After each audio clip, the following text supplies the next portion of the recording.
أعوذ بالله من الشيطان الرجيم بسم الله الرحمن الرحيم الحمد لله رب العالمين والصلاة والسلام على سيدنا ونبينا أبي القاسم المصطفى محمد وعلى أهل بيته الطيبين الطاهرين. Welcome brothers and sisters once again to another Mizan live session. We have made it to article number 70, alhamdulillah, and as you can see we have a new setup to inshallah do dua so that we can make things better and better. Last week, just going over very quickly while I set stuff up here. Last week we made it to article 70. As I said, we were talking about prophethood and some of the details of prophethood before we move into today's session. So I just want to go over very quickly what we covered last week. It was regarding the infallibility of the prophets, and how we have verses in the Quran that might imply that the prophets made mistakes, maybe even the prophets sinned. Certain wording is used in the verses of the Quran sometimes that will imply that as well.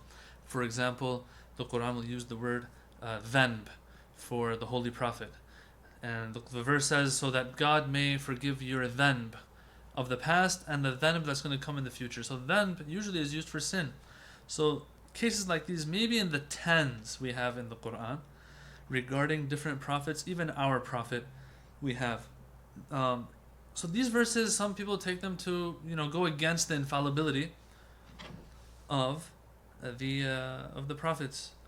And so how can we resolve that? Now, as I said before, and as I explained last week, there are books written on this. For example, Allama Sayyid Jafar al-Amili, he has a book called Bara'atu Adam, which means the innocence of Prophet Adam, where he describes in that book and brings reasoning that the Prophet Adam alayhi salam, he did not sin when he had that fruit, or some people want to call it the apple. That's not necessarily set in stone. The Quran doesn't say it was an apple. It says, don't get close to this tree. But anyway, that's irrelevant. Some people, they get so fixated on figuring out what the fruit was that they forget the lesson that they're supposed to learn from that story. Anyway. What happens is, excuse me, let me silent my phone. What happens is, there are books written on the prophets and explaining what the prophets did, why the verses of the Quran refer to what these prophets did as something that was maybe a sin or not, and explain and justify what the prophets did. All of this so that the verses of the Quran are in line with our theology. Brothers and sisters, we have to understand every person's theology will play a role in understanding verses of the Quran. I've said this again and again and again. So for example, if the Quran says God has a hand, our theology tells us God is not a material being. So we have no choice but to revisit the verse, interpret the verse in another way that goes against the surface meaning of the verse. If the verse says God's hand is on their hand, what is meant is something else other than God's physical hand. We have no choice. Our theology tells us that this is how you interpret this verse. So same thing when it comes to the prophets. We are 100% sure, and I'm saying this as mainstream Shia. Now, there might be other opinions out there, and those are perfectly fine as well. I'm just trying to speak on behalf of mainstream Shia right now. Mainstream Shia will hold that prophets, imams are infallible even when it comes to mistakes and sins and all that kind of stuff. Even if it has nothing to do with receiving revelation and delivering it to the people, even in their personal lives. Alright, so if our theology proves this to us, then what's for sure is that if a verse implies otherwise, we won't take it at face value anymore. We will interpret that verse in another way. So last week we discussed a lot of these details, but questions came up that we couldn't discuss because they each had to do with Prophet Dawood's story, Prophet Sulaiman's story, Prophet Musa's story, Prophet who was it, Prophet Adam's story, and so on and so forth. Each of these cases is different. Each of these stories and the terms used in the Quran to describe those stories, each of them requires its own dedicated explanation. You can't just give a generic explanation for all of them. All you can say, if you want to give a generic justification, is that, look, we believe that the prophets are infallible. If the Quran implies otherwise, what is meant by the verses is probably something other than the surface meaning of it. That's if you want a general answer. Okay, having said that, we moved on into the reason and the origin of infallibility. What is it? What is it that a person has that makes them infallible? This infallibility that they have, is it like now, they see things differently? What is it exactly? What has God given them that others might not have as much of? Two things Ayatullah Subhani said in article 67 of our beloved Doctrines of Shi Islam book.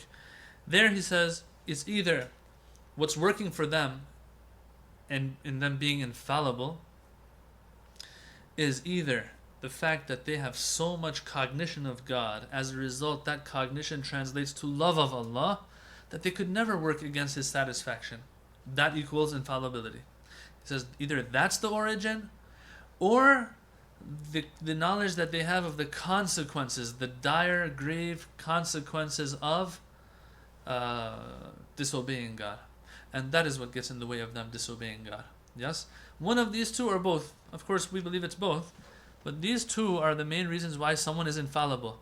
It's not like there's anything else going on really. It's just a matter of ma'rifah and knowledge, a special knowledge that they have, and that results in love, results in abstinence from things that will go against God's satisfaction. Okay, that was Article 67. Article 68 logically should be about whether or not infallibility goes against free will or not. So in the previous article, if we discuss what God gave these individuals that makes them infallible, then the next article has to also explain how this doesn't go against free will. Because at the end of the day, we have to understand, and I've said this a million times too, free will is one of the pillars of theology, not just Islamic theology. You'll find this in Christian theology as well, and other theologies. That if you take free will out of the equation and out of the picture, everything will crumble. There's no reason for creation as if, or at least creation of us as human beings. Free will has to be there. If free will is not there, there's no point in us being tested, becoming baligh, there being a resurrection and a day of judgment and all of that kind of stuff. All of that depends on whether or not we had free will in this life. That's why this is one of the most important things that we should always keep in mind and should always answer questions regarding this whole concept of free will. If our youth have questions on it, we have to have the answers for it, because the moment someone feels that they are forced, the moment they feel that things are scripted, then everything will go out the window. We don't want that. Okay. So if free will is so important, but God at the same time is doing something for certain individuals so they can't sin, that means free will is gone. Is that the case? The answer was no, that's not the case. Just because you know something, just because you're in love with something, and it doesn't allow you to go against that beloved, doesn't mean you've lost free will. We have hundreds, thousands, millions of cases like that. A father has power to do certain things, but because of his love for his child, he doesn't hurt his child. For example, the mother, she gets angry. I mean, in the past, I know moms would beat their children a little more maybe than today. Things have changed over time, but all in all, a mother will not just attack her child for no reason unless she's really pushed to the limits. Why? Why does she hold back as much as she can? Because of her love for her child. Because of certain knowledge that she has regarding her child. Okay, my child, still a child, 3 years old, doesn't understand, made a mistake, okay, I'll let it go. These types of things are what influence our actions, yes, without a doubt, but they don't force us into doing certain things. There's a lot to talk about regarding free will, but that's a tawheedi discussion. It goes in tawheed, and we've already discussed it in the past as well in previous articles. I don't want to get into it. Okay. So prophethood does not go against, infallibility does not go against free will. Now, we have one more thing that he wanted to make clear, and that was that just because someone's infallible as a result of, great love for God, or knowledge of the consequences of disobedience of God, doesn't necessarily mean they're a prophet now, right? So every prophet will be infallible, but not every infallible person out there will be a prophet. Infallible meaning a person who just doesn't sin anymore. Okay? For example, the example that he gives, Lady Maryam. Lady Maryam, it says, Allah told her, or she was told that Allah has chosen her and purified her and preferred her over all the women of the worlds. Al-Alameen, Nisa al-Alameen. Okay. If that's the case, then is Lady Maryam a prophet now? She's been purified, chosen. And the same exact verb that is used for choosing prophets is used for her actually. Istafaki. Inna Allah istafaki. So Allah has done istifa of you. That same istifa is used for prophets as well. Inna Allah istafa Adam wa Nuhan wa ala Ibrahim wa ala Imran ala al-alamin. So just because the same verb is even used, does that make her a prophet now? No, she might be infallible in the sense that she's not going to disobey her Lord. She is very close to her Lord. But at the same time, it doesn't mean that she's a prophet. These two do not necessitate each other. Or excuse me, infallibility does not necessitate prophethood, although prophethood necessitates infallibility. So it's not two ways, it's only one way. Okay, so that's Article 69. Moving on to Article 70, which is our discussion today, inshallah. And that is this whole discussion of our prophet now. In conventional theology books, what you'll have is they will talk about prophethood, general prophethood. Nubuwa amma. That's what the word that they'll use. Nubuwa amma. And they'll talk about prophethood in general. Conditions for being a prophet, infallibility, miracles, all that kind of stuff. But then they also, in Islamic, conventional Islamic theology books, they will also dedicate a chapter to nubuwa khassa. That means, let's call it specific prophethood.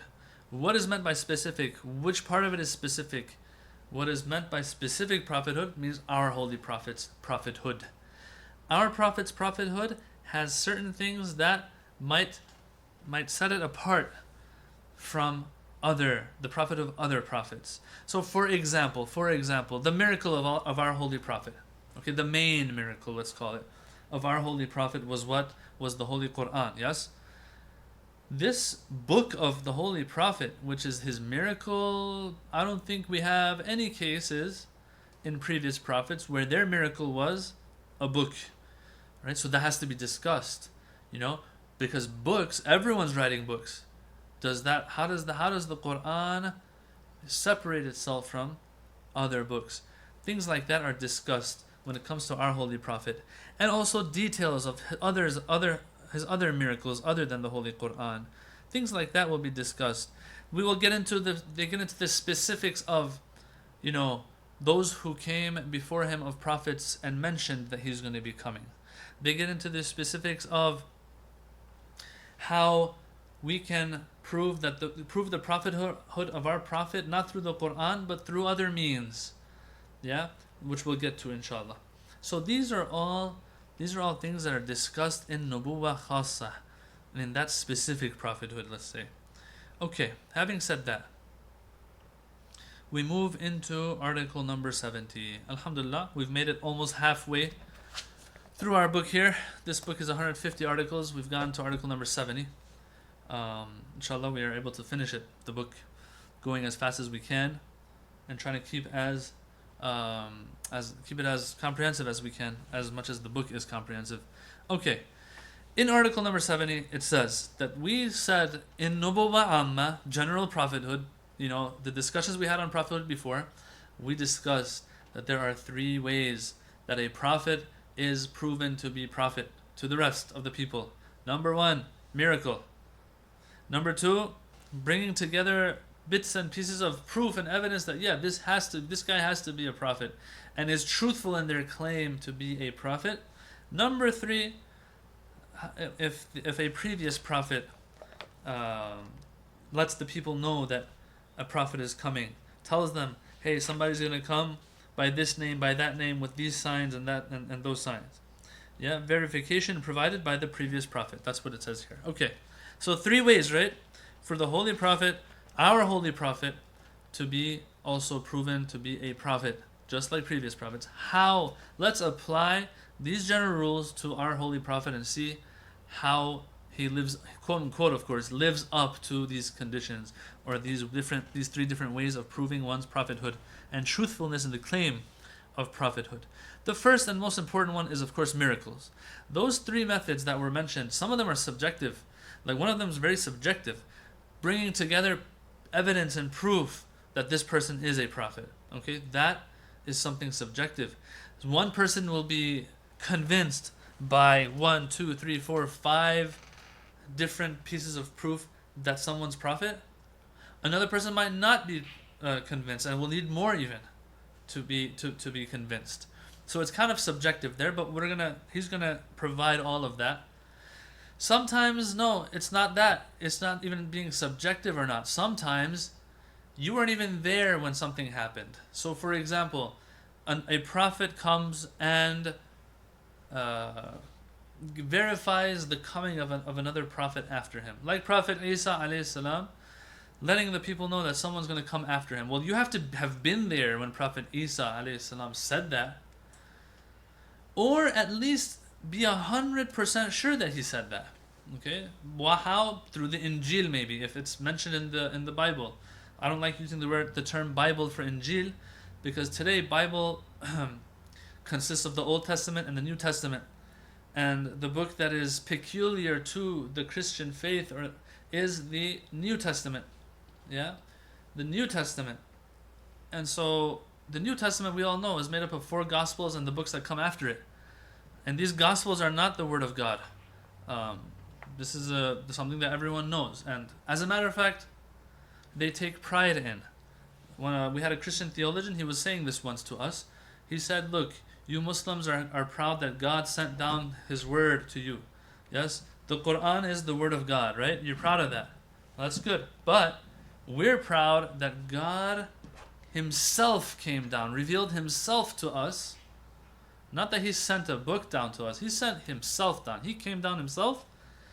Others just observed Him and recorded things that they saw of Him, their observations of Him. Those are the 4 Gospels. And as you know, there's more Gospels out there. These 4 are the canonical Gospels, but there are more Gospels out there that are non-canonical. And so those have been put aside. Yes, the church decided on these 4 to be canonical. So now, point being, I don't say Bible because this is the Bible. Injil in the Quran is different. Injil is the actual book that Prophet Isa came with. So according to the Quran, Prophet Isa came with a book. According to the mainstream Catholic or Christian faith today, no, Prophet Isa did not come with a book. He was God Himself incarnate. He came down. He was observed by others, His disciples or whoever you want to call them, and they recorded their observations of Him. Alright, so a person who wants to know if Prophet Isa alayhi salam verified the prophethood of our holy prophet, they have to have either been there when he said it, or find it in his book, the Injil, which right now we don't have. Yeah, but Ayatullah Subhani is going to talk about that more in detail as we get to it. Okay, so I'll just leave that for later. So one of them was subjective. Another one, you had to have been there, or you have to be sure about it, that it happened and he said that. But there's one that's universal, and that's miracles. Miracles, if you see the miracle, it's what makes it a miracle that it is universally binding and convincing for people, right? If someone comes right now and brings my grandfather to life again, anyone who sees that will be sure that that is a miracle, that is something connected to the divine, right? And if they're sure that it's not if they're sure it's not an illusion or anything, assuming that it's not an illusion, someone actually brings my great grandfather back to life again. Well, that is a miracle. It will be universally binding. So that's the first one he takes on here, Ayatullah Subhani. What is the miracle that our holy prophet came with? Yes, that proved his truthfulness. And of course, as we all know, the Quran. The Quran, the eternal miracle, they call it. Why? The eternal miracle because our holy prophet, when he brought the Quran, It wasn't like previous prophets who did something and it worked and was convincing to people who saw it, but then the people who were not present when it happened, they missed out on it. Yeah? That's the difference between the Quran versus other miracles. Other miracles are in a specific time frame. They are bound by time. But the Quran is a book that has persisted till today, after 1400 years, and will inshallah continue to be there. So it's always accessible. This miracle is an accessible one for those who weren't even there 1400 years ago, for them to see it, for them to study it, research it, look into it. Okay, so that is, he says, the main miracle of the Holy Prophet. What makes it so miraculous? Of course, we'll get a little bit into that, although there are books written on this. Books, courses. Inshallah, Mizan will have a course on that as well soon. We're working on that with one of our instructors. But here, what he mentions, one thing he points out, Ayatullah Subhani, to show that, look, man, this is something that stands out versus all the other books that are out there. What is it? He brings 3 verses. لَإِنِ اجْتَمَعَتْ الْإِنسُ وَالْجِنُّ عَلَىٰ أَن يَأْتُوا بِمِثْلِ هَذَا الْقُرْآنِ لَا يَأْتُونَ بِمِثْلِهِ وَلَوْ كَانَ بَعْضُهُمْ لِبَعْضٍ ظَهِيرًا. That if it was for all human beings and jinn to come together to bring something like this Quran, they won't be able to, even if they all help each other out.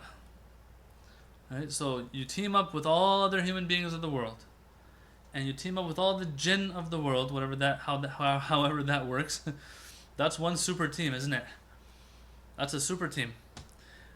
You get together to put together a Quran like this one. You won't be able to, it says. Yeah, and we'll get into what the content of this Quran is. It's not just a book. It's not your usual fairy tale, or these fictional books that they write that make it big, Harry Potter, stuff like that, right? Someone might say, well, no one can do anything like Harry Potter series. No. We're talking keeping in mind the content, eloquence, all that stuff, okay? Lack of discrepancy and so on. So that's one verse he brings. So it's talking about bringing something like the Quran. But then we go down. Next verse. قُلْ فَأْتُوا بِعَشْرِ سُوَرٍ مِثْلِهِ مُفْتَرَيَاتٍ. Bring 10 surahs and chapters like you find in the Quran that you've made up yourselves. You won't be able to. Alright, so now the challenge is getting a little easier, yet still no one can, fulfill it. It says, instead of trying to bring the whole Quran, let us see you bring 10 chapters like it. They can't. Then to make things even harder, or easier theoretically, but still it's hard practically, قُلْ فَأْتُوا بِسُورَةٍ مِّن مِثْلِهِ. So this third verse, which is somewhere else in the Quran, says, bring 1 chapter like it. You can't. And this is something, I don't know if I spoke about it on Mizan Live or it was somewhere else, about how there have been people throughout history who have tried to make and compose a chapter like one of the chapters of the Holy Quran, but they haven't been able to. And as a matter of fact, they've become the laughing stock of others. So there are stories in history. You can Google it. I don't know if you'll find any entries in Google, in Google search for people who tried to make up surahs of the Quran. But in Farsi or Arabic, you'll find it definitely. They might even have the surahs that people made in the past. Let me see if I can find it real quick. So the story goes like this. There were some people out there that tried to come up with surahs, and they said, look, we'll prove the Quran as not miraculous. How? By coming up with surahs of our own. So what they did was they asked for like a year or 2 years from people to give them a chance to go and work on it, and they came back. So what did they come with? If I can find this, it'll be cool. I don't think I can right now. Let's see if we can find it in English actually. Made up surahs. Yeah, I can't find it right now. But it's interesting. They came up with someone came and he started like reciting a surah, Al-Fil, وَمَا أَدْرَاكَ مَا الْفِيلُ لَهُ خُرْطُومٌ طَوِيلٌ, and I don't know, something that rhymes with that after, and then another verse after that. And people just laughed at this guy. Why? He made up a surah. What kind of surah? Al-Fil, the elephant. وَمَا أَدْرَاكَ مَا الْفِيلُ, and how do you know what the elephant is? لَهُ خُرْطُومٌ طَوِيلٌ, he has a long trunk, and so on. So people laughed. Why? Because first of all, you took the Quran and Quranic surahs as a template. You just plugged in other words instead of Quranic terms. 1. 2, your content is way off, bro. Your content has nothing to do with anything. Who cares if an elephant has a long trunk? Like, come on, give us some proper content here. The Quran is full of rich content. Not just some random facts that have nothing to do with anything. If the Quran speaks about the creation of the camel, for example, it'll put its finger on those things that are really miraculous about the camel, yeah, or the fig, or whatever else we have in the Quran. All these scientific bits and pieces here and there in the Quran, these are mentioned in a certain context, and the Quran makes use of them to drive a point home. You're just giving us some facts, but instead of prose, it's in poem format. That's it. So people have taken this challenge of the Quran, but they've failed miserably in history. I really want to find the whole surah. Let me see. Give me 1 second. If I can find this, it'll be funny.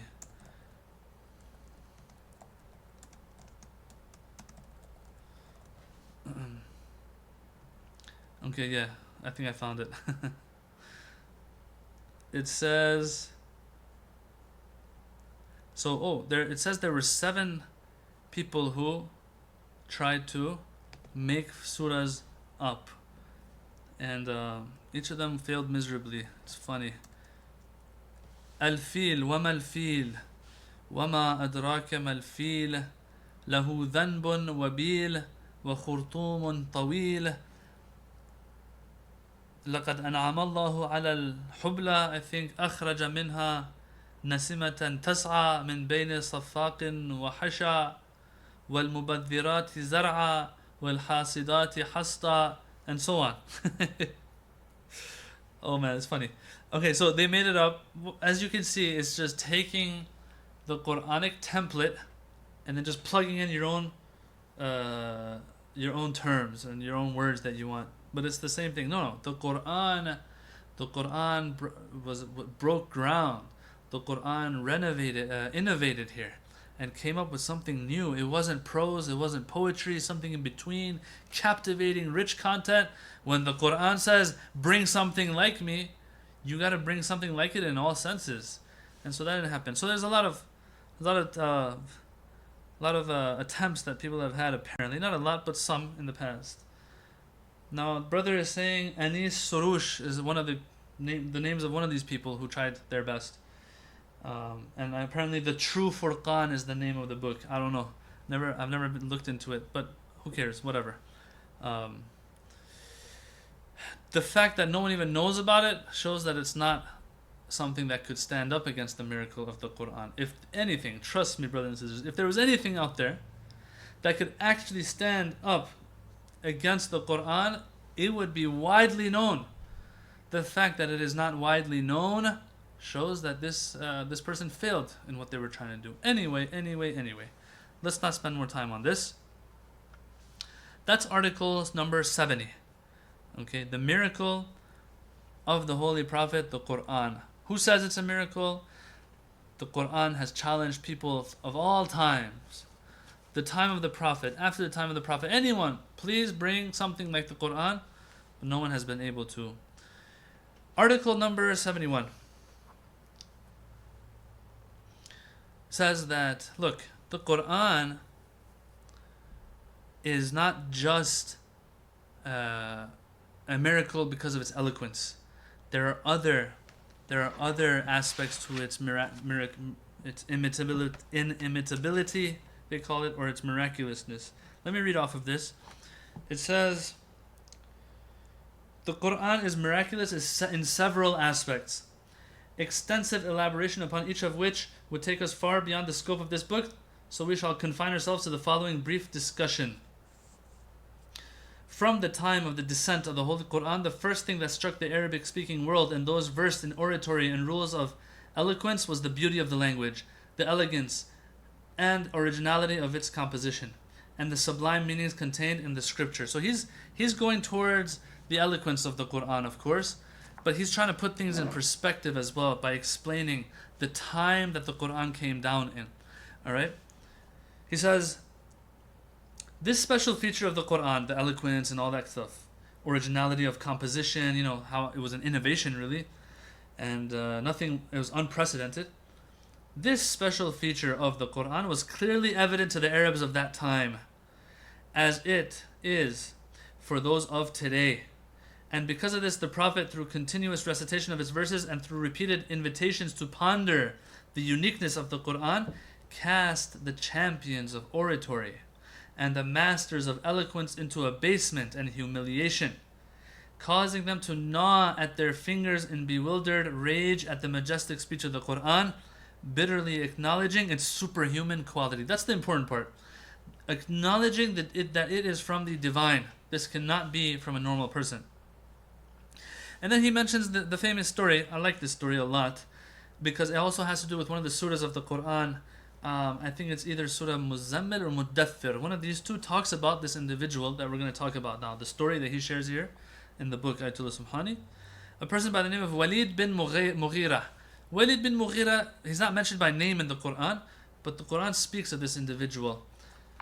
Walid bin Mughira, a renowned poet and a master orator among the Quraysh, declared after hearing the Prophet recite some verses, by God, I have just heard something from Muhammad sallallahu alaihi wasallam that is unlike the speech of man or the speech of jinn. It is a speech with its own unique sweetness and beauty. The branches of its words are laden with fruit. Its roots are full of blessings. It is a surpassing discourse than which no more distinguished speech exists. You can't find anything that good after the Quran. Indeed, nothing can begin to rival its excellence. These are the things that Walid bin Mughira says. Now, Walid bin Mughira himself was a very important, significant figure during the time of the Prophet. In the beginning, in the Jahiliyyah days and after the Prophet comes with the Quran. Walid bin Mughira, he had a big test by God. And instead of passing the test, he failed. He knew that there's something special about this book. And so he had the chance to actually confirm its miraculousness. And that would have gone a long way for the Muslims and Islam and the Holy Prophet ﷺ. But he didn't. The Quran speaks about him. And so what happens is this person is at maybe the lowest levels of Jahannam. Let me see if I can find it real quick. In the Quran, I said it's either Surah Muzammil or Muddathir. Let's take a look at Muzammil first.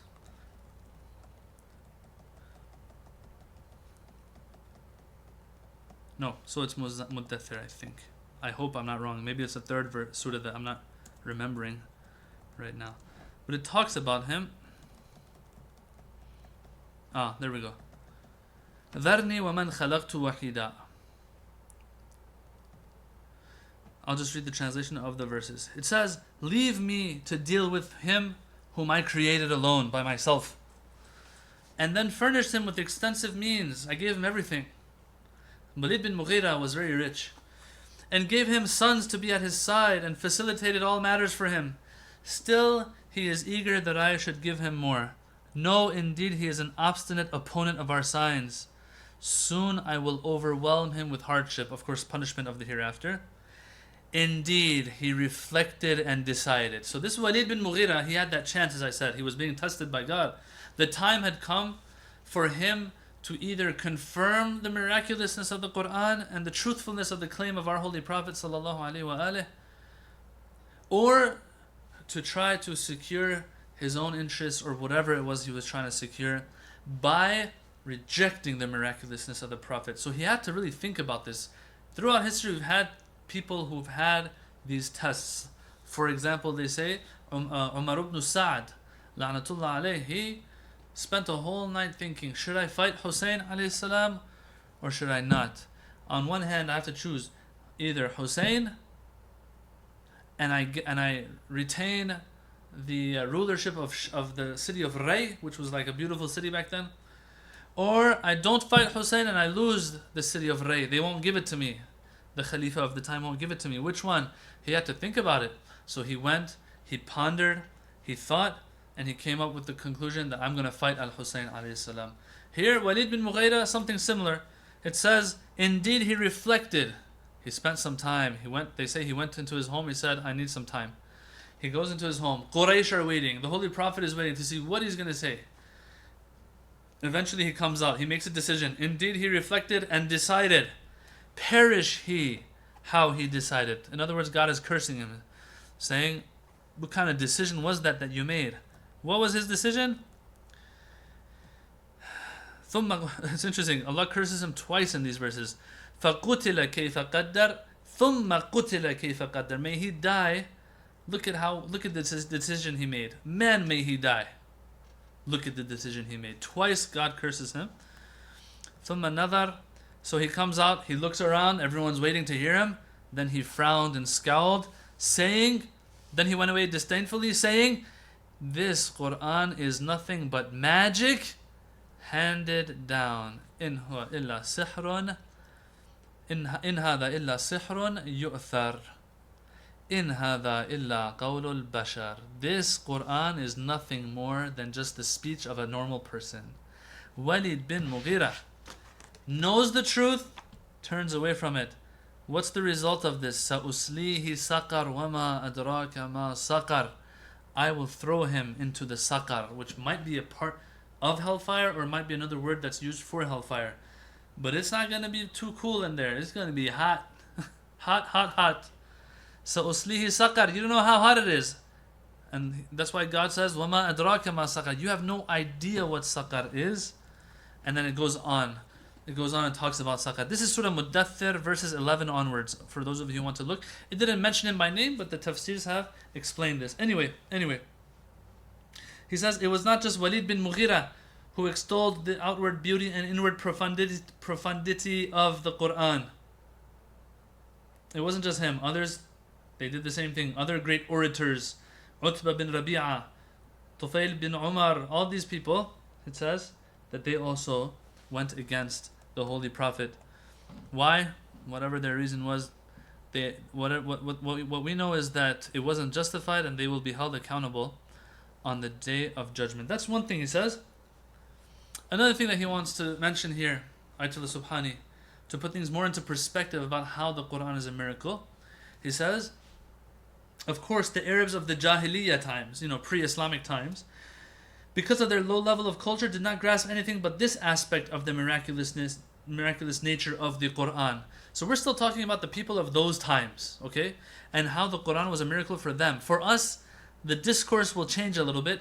It will be the language and oratory aspect of it, plus other things that we need to discuss as well. But he says, look, the Arabs of the Jahiliyyah, this was enough for them. Did not grasp anything but this aspect of the miraculous nature of the Quran. But when the sun of Islam illuminated a quarter of the inhabited world, the great thinkers of the world reflected deeply upon the profound verses of the Quran and were able to benefit not only from its miraculous literary aspects, but also from the evident connection that each of its other aspects had with the sacred and the miraculous. And in every age, new dimensions of its endless verities would be discovered, a process which continues to this day. So for the people back then, it was literary. But for till today, it makes things are even more complicated if someone wants to come up with another Quran, let's say. Right? Back then, their challenge mostly was 1400 years ago, let's come up with poetry that can counter the Quran. But today, if you're going to come up with something like the Quran, you better be able to come up with some rich content that, like 600 pages of content where you won't find too much discrepancy in, with different aspects of content that we'll get to later as well, inshallah. Okay. Article number 72. You guys are pretty quiet today, so I'm just going on. Article number 72 talks about how the Quran, when we look at different circumstances in which this Quran was revealed, okay, it'll become more apparent to us how it was a miracle, how it was so unique, one of a kind, this Quran. So far we spoke about the literary aspect, how people acknowledged that, some people embraced it, and some rejected it. Very simple. But then as time passes, people had time to think things over, and they came to conclusions that maybe people of the past might not have come into the conclusion of. Although this is stuff that applies to even people of the Prophet's time. Different things, different circumstances that if you keep in mind, it'll become even more apparent that this book is not your normal everyday book. Number 1, talks about the one who brought the Quran. Number 2, the Quran, how it was revealed over 23 years, and it wasn't just written over the course of maybe a week, 2 weeks, 3 weeks, 1 year. We'll talk about each of these separately. I'm just listing them for you right now. How the Quran keeps in mind and takes into consideration the common fitrah of all people when it comes to its legal system and running a people through its legal system even. I'll explain that further as well. And then the article ends. So we have 3 things to talk about here, even that add even more to the reason to believe that the Quran is something special. Number 1, the one who brought the Quran. The one who brought the Quran, it says, was an Ummi. Ummi is sometimes translated as illiterate, but they say that's not a good translation. The equivalent to use for Ummi is unschooled, they say. Because when you say illiterate, that means if you put a book in front of this person, they can't read it. Okay? They don't have what it takes to read. Our Holy Prophet, at least in mainstream Shia, I can't speak on behalf of others, but in mainstream Shia, the Holy Prophet has access to Malakut as-Samawat wal Ard. If Prophet Ibrahim had it, our Holy Prophet will have it. We have a verse in the Quran that says, وَكَذَلِكَ نُرِي إِبْرَاهِيمَ مَلَكُوتَ السَّمَاوَاتِ وَالْأَرْضِ, that we showed Prophet Ibrahim, and we continue to show, وَكَذَلِكَ نُرِي, not أَرَيْنَا. Nuri is present tense. We are showing Prophet Ibrahim. Now, what does that exactly mean?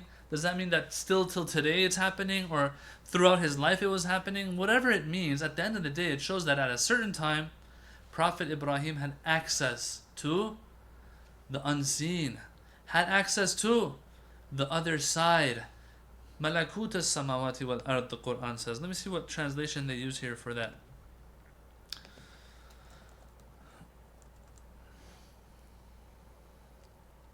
Yes. It says, the dominions of the heaven and the earth. Thus did we show Ibrahim. It says show. We showed. It's like past tense. This English translation isn't very accurate here. The proper accurate translation will be, and thus we continuously are showing Prophet Ibrahim the Malakut as-Samawati wal Ard, the dominions of the heavens and earth. Let me see what other. Yes, this one also, other translations, what they say: dominion, sovereignty, the kingdom of the heavens and the earth. All right. Well, whatever the translation, whatever equivalent you want to use for malakut is that which us as physical beings, we don't have access to it. There's only special VIP access for special people regarding that. So now, if Prophet Ibrahim had it, we believe our Holy Prophet had that too. A person who has access to Malakut as-Samawati wal Ard. He is the highest of all prophets. Anything other prophets had, he has the best form of it, the highest grade and level of it. Of course he's going to be able to read a book. This is what mainstream Shia, you can say, believes in. When he has such knowledge, then he won't be able to read a book. But he's not illiterate. He is unschooled. That is the word that they will tell you to use. At least in mainstream Shia. As I said, I don't know what other theological schools of thought hold in this regard. Alright, so if he is unschooled from the beginning of his birth till his age 40, people have seen this individual grow amongst them. We have to actually sometimes close our eyes and picture things, brothers and sisters. We're sitting here today. We never saw the Prophet. Never were there when he was growing up. That's one thing. And then we want to, sometimes visualize how things were.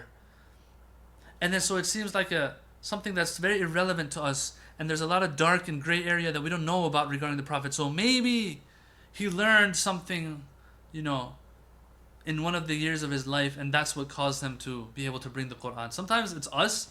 So let's know the people who are there, they've been there from day one of this child. They've watched him grow up. They all know.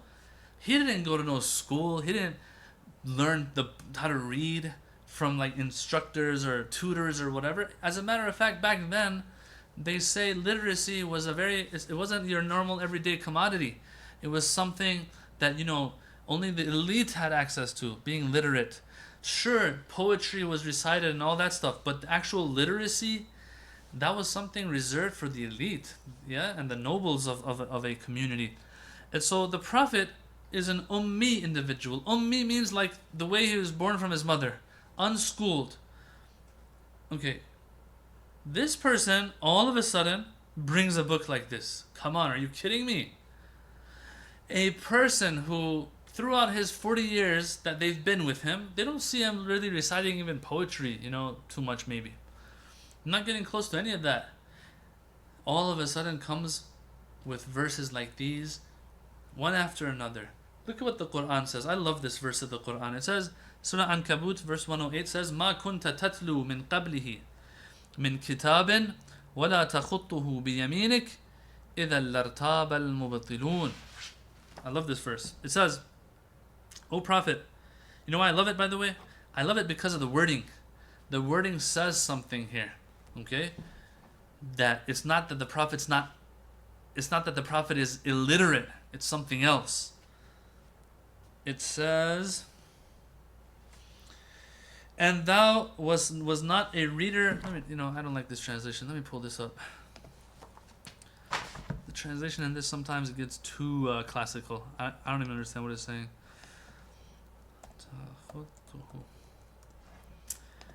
It says, you did not used to recite any scripture before the Quran, nor did you write it with your right hand. Right hand, back then people would use their right hand, meaning you didn't write anything with your hand either. For then the doubters, or the ones who were trying to prove you false, would have been skeptical. They would have had reason and proof and arguments to prove that you are a false prophet. Look at the wording here. You weren't reciting scripture before it. It doesn't say you were illiterate. It says you were not reciting. No one ever saw you pick up a book and read it. Number one.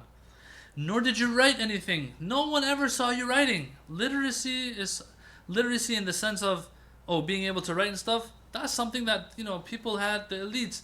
You growing up, no one ever saw you writing anything. Right? There was a reason why Allah kept you like that, O Prophet. إِذَنْ لَارْتَابَ الْمُبْطِلُونَ. If that was the case, that you had ever, this is so important, if you had ever picked up a book or written something with your hand, people would have reason to believe that yes, this Quran is his own work. So throughout your life, you never experienced any of that. Not experiencing any of that is one thing, and to actually be illiterate is another thing. Why can we not believe that the Holy Prophet was literate? Miraculously, God gave him that knowledge, but he never used it. The verse doesn't call him illiterate. The only thing you can find in the Quran that some might use to prove that the Prophet was illiterate is the word ummi. Ummi, and Nabi al-Ummi. The Ummi Prophet, he's referred to as an Ummi Prophet in the Quran. Some take that to mean as illiterate. As I said, what others will tell you is that Ummi comes from means mother.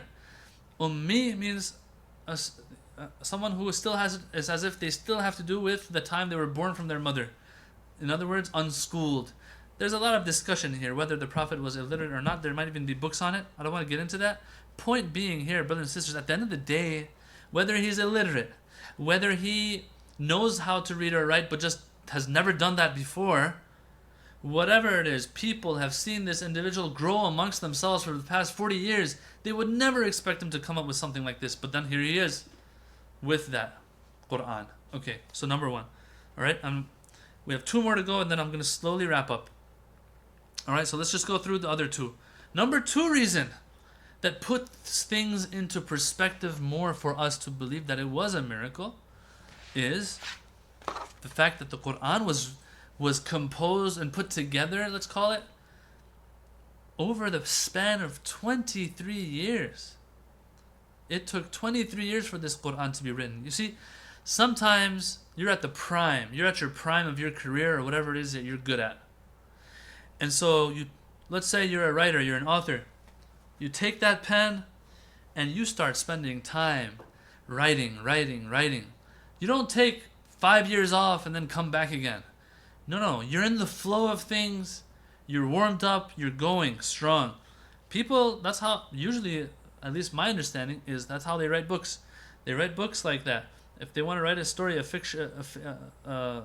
fictional book or whatever, it kind of flows. They sit down, they spend a big chunk of time just writing and drafting and all that until the book comes together. Here we have the Holy Prophet, 23 years is writing this book, quote unquote.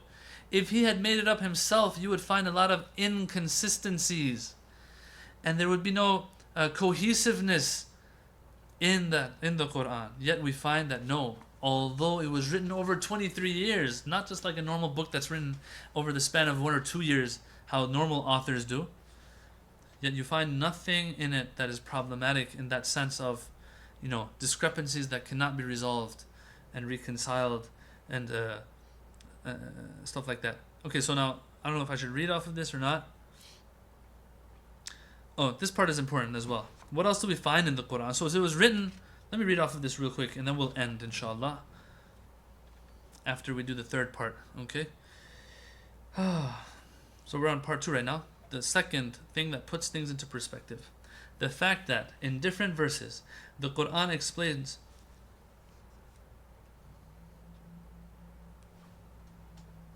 I'm just trying to find. The Quran was revealed in recitation to the Holy Prophet over the course of 23 years under various conditions, peace and war, while journeying or residing at home, etc. The nature of such an oral discourse normally imposes at least 2 or more different styles or modes upon the speaker. Even authors who compose their works under unvarying, stable conditions and who attempt to maintain thematic consistency and stylistic harmony are often unable to avoid discrepancies and disharmony in their works. Such problems are even more likely to befall one who delivers a verbal discourse gradually and under extremely variegated conditions and circumstances. He says all of that. So that is time. So time-wise, it's hard to keep consistency, number one.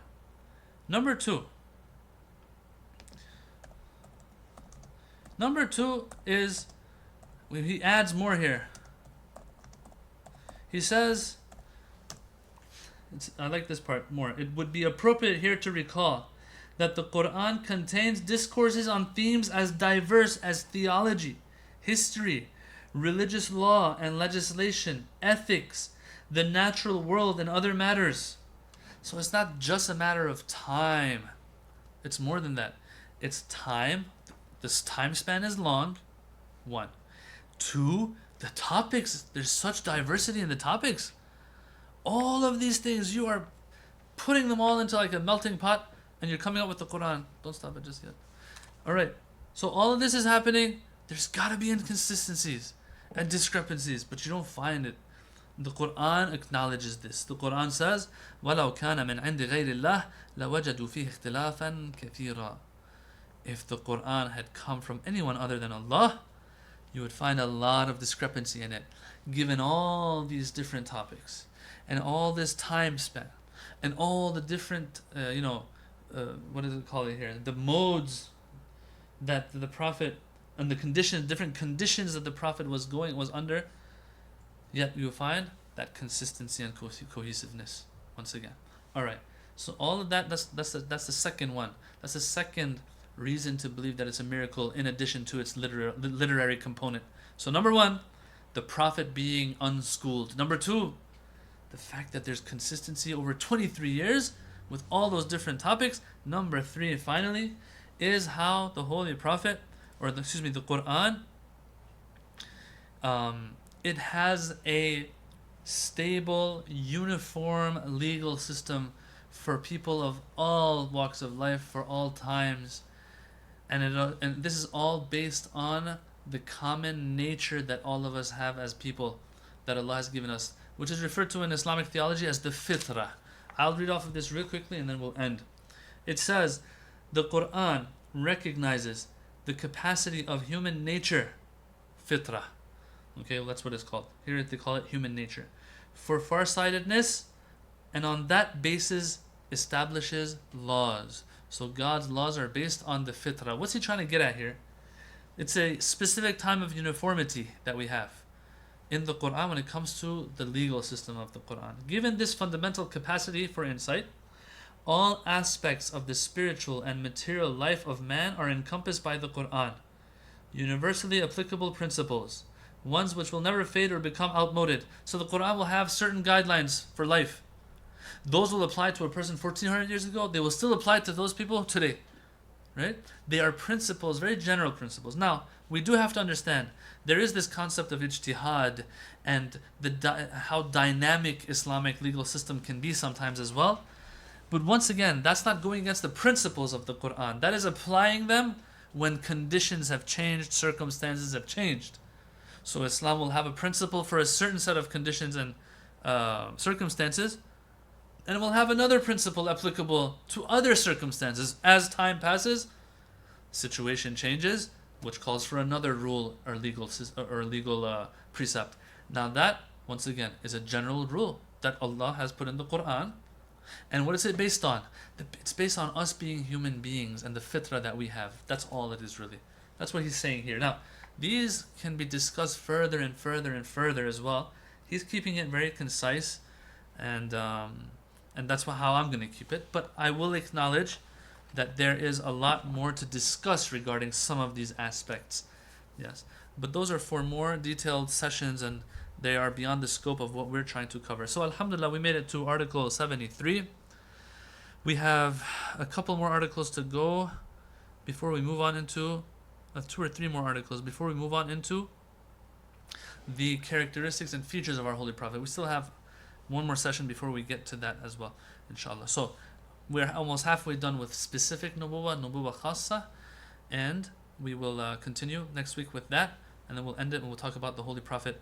Now, I just have to say one thing. So we are done with the June sessions for Mizan Live. Inshallah, look out for the flyer for July, inshallah, because July will have its own poster and the timings might change and so on.